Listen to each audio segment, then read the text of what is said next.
Në mjediset e Këshillit të Qarkut Shkodër u zhvillua takimi prezantues i projektit Zëri ime, ardhmja ime, një nismë e zbatuar nga SOS Fshatrat e Fëmijëve Shqipëri, në bashkëpunim me Këshillin e Qarkut Shkodër, me synim ofrimin e shërbimit të lokopedisë për fëmijët në rrezik social.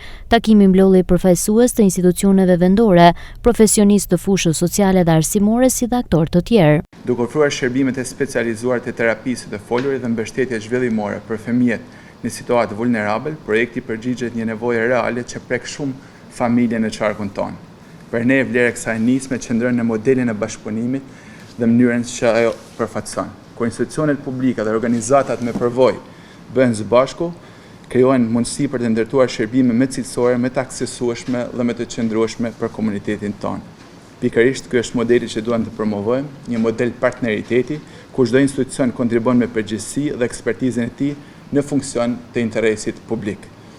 Këshilli i Qarkut Shkodër beson se investime në zhvillimin e hershëm të fëmijëve, në komunitetin e tyre dhe në përfshirjen sociale është një nga investimet më të rëndësishme që mund të bëjmë për të ardhmen.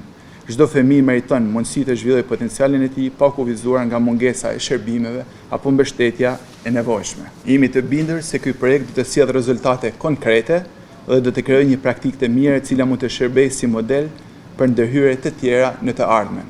Nëse rezultatet do të jenë ato që presin dhe nevojat e komuniteteve na kërkojnë, synimi ynë është që kjo nismë të mos mbetet vetëm një projekt pilot, por të shtrihet gradualisht edhe në njësitë e tjera të qarkut tonë, duke ndërtuar një shërbim të qëndrueshëm dhe afatgjatë për fëmijët dhe familjet.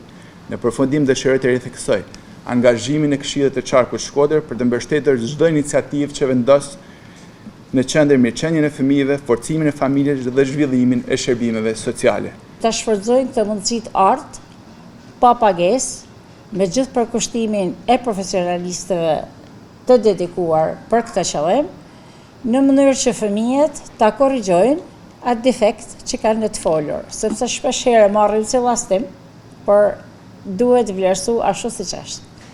Ndaj edhe një herë ju falenderoj të gjithëve.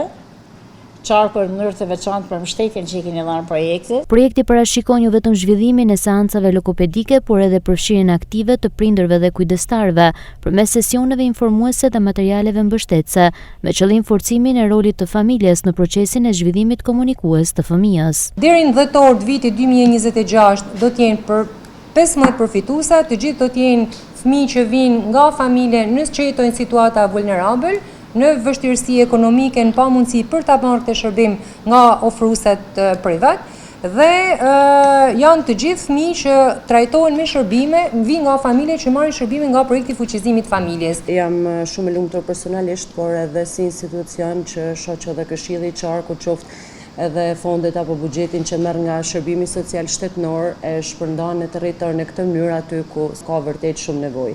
Dhe jam e sigurt që ka me pas rezultate shumë të mira si projekt, po besoj që detyra jone është të sigurohemi që mujt në vazhdim, pra pas këtyre 8 muajve të jepen këto shërbime për fëmijët, qoftë nga institucionet publike apo me projektet e tjera që të ketë vazhdimsi. Vetëm këtë vit zyra e arsimit ka identifikuar, ka vlerësuar për herë të parë për shtator për vitin shkollor 2026-2027 175 fëmijë me aftësi të kufizuara. Ndër këta fëmijë 32 fëmijë janë me probleme me çrregullime fonologjike, çrregullime të folurit. Projekti Zëri ime, ardhmja ime përfaqëson një hap të rëndësishëm drejt krijimit të mundësive të barabarta për çdo fëmijë, duke kontribuar në zhvillimin e potencialit të tyre dhe në ndërtimin e një mjedisi më gjithëpërfshirës mbështetës në Qarkun Shkodër.